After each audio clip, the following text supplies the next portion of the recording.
দুর্ঘটনার কবলে সৌরভ গঙ্গোপাধ্যায়ের গাড়ি বৃহস্পতিবার একটি অনুষ্ঠানে বর্ধমান যাওয়ার সময় দুর্ঘটনাটি ঘটে। দুর্গাপুর এক্সপ্রেসওয়েতে দাঁতনপুরের কাছে সৌরভের গাড়িতে দুর্ঘটনা। তবে সৌরভ গাঙ্গুলি এবং তার সঙ্গীরা সুরক্ষিত রয়েছেন। জানা গিয়েছে একটি কনভয়ের সামনে একটি লরি ছিল, সেটাই আচমকা ব্রেক কষে আর তাতেই সমস্যা তৈরি হয়। টেলিফোন লাইনে রয়েছেন প্রতিনিধি পিয়ুষ সরকার। পিয়ুষ, কি জানা যাচ্ছে? দুর্ঘটনার কবলে পড়ে গতকাল রাতে ভারতীয় ক্রিকেট দলের প্রাক্তন অধিনায়ক সৌরভ গঙ্গোপাধ্যায়ের গাড়ি। বৃহস্পতিবার তিনি একটি অনুষ্ঠানে যাচ্ছিলেন। বর্ধমান যাওয়ার সময় অ্যাক্সিডেন্টে উঠে পড়েন সৌরভ গঙ্গোপাধ্যায়ের গাড়িটি।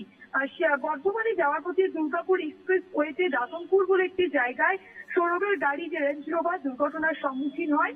জানা গিয়েছে স্বাভাবিকভাবেই যাচ্ছিল সৌরভ গঙ্গোপাধ্যায়ের গাড়ি, বৃষ্টি হচ্ছিল সেই সময় হঠাৎ একটি লরি সৌরভের কনভয়ের পাশেই একটি লরি এসে লরি চেপে দেওয়ার কারণে দুর্ঘটনা হয় বলে জানান সৌরভের সঙ্গে থাকা যারা লোকজন রয়েছেন। সেই সূত্র থেকে জানা গিয়েছে যে সেই সময় হঠাৎ একটি লরি চেপে দেয় এবং পরিস্থিতি সামাল দিতে সৌরভের গাড়ির চালক দ্রুত ব্রেক কষেন, যার ফলে কনভয়ে থাকা সৌরভের পেছনে গাড়িগুলো একে একে ধাক্কা মারে। যদিও সেভাবে গুরুতর আহত তিনি হননি, বড়সড় দুর্ঘটনার হাত থেকে রক্ষা পাওয়া গেছে এবং সৌরভের পিছনে থাকা গাড়িগুলি ও সৌরভের গাড়িতে ধাক্কা মারে। যদিও কেউ আহত হননি, তবে দুর্ঘটনার কারণে সৌরভের কনভয়ে থাকা দুটি গাড়ি ক্ষতিগ্রস্ত হয়েছে বলে খবর।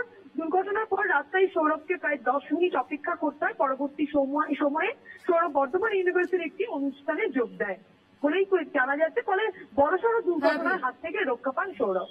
বেশ, ধন্যবাদ।